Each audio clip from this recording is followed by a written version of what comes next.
Hello, it's Homework Help Week 8, Day 4. In the first problem, it says a room had 110% of its allowed capacity. If 40 students are allowed, how many were in the room? So that means there were more than 40 students in the room because 110% is over 100%. So I'm going to write this out a little bit here. It says a room had 110% of its allowed capacity. And 40 students are allowed, so that means its allowed capacity is 40.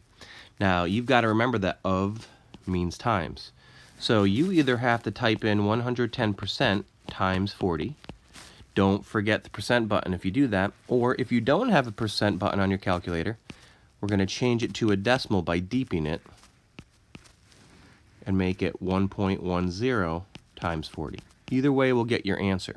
And if you do that, you'll get your answer of 44 students. All right, let's move on to the second problem. And this says find the volume. And notice we have a triangular prism. So to find the volume of a triangular prism, you have to remember the formula. Volume is big B times H. And big B is the area of one of the triangular bases. So I'm going to start with this. First off, to find the area of the triangle, big B, is going to be half times the base times the height. Now, let's look at one of the triangles. Let's say, for example, the one on top.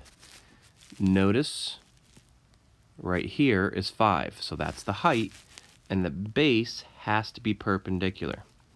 Actually, I have that mixed up. Right here, which is the height, I see this little dotted line is 2.2. So the height is 2.2. The base is right here, because it is perpendicular, which is 5. Now, to find H. H is the height of the prism.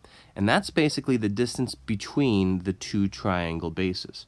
So if you have that triangle on top outlined in blue and the triangle on bottom outlined in blue, the height is the distance between them, which would be this, which is 3.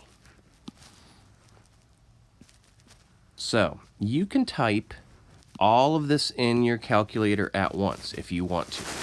But I usually like to do what's in parentheses first. So if I do what's in parentheses, half times 5 times 2.2.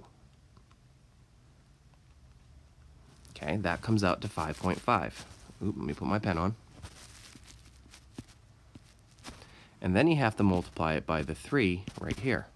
And 5.5 times 3 is 16.5. So that means the volume is 16.5 cubic inches, because volume is always cubic units. All right, that's it for homework help today. Thanks for watching, and if you have any questions, make sure you ask me in class. Later.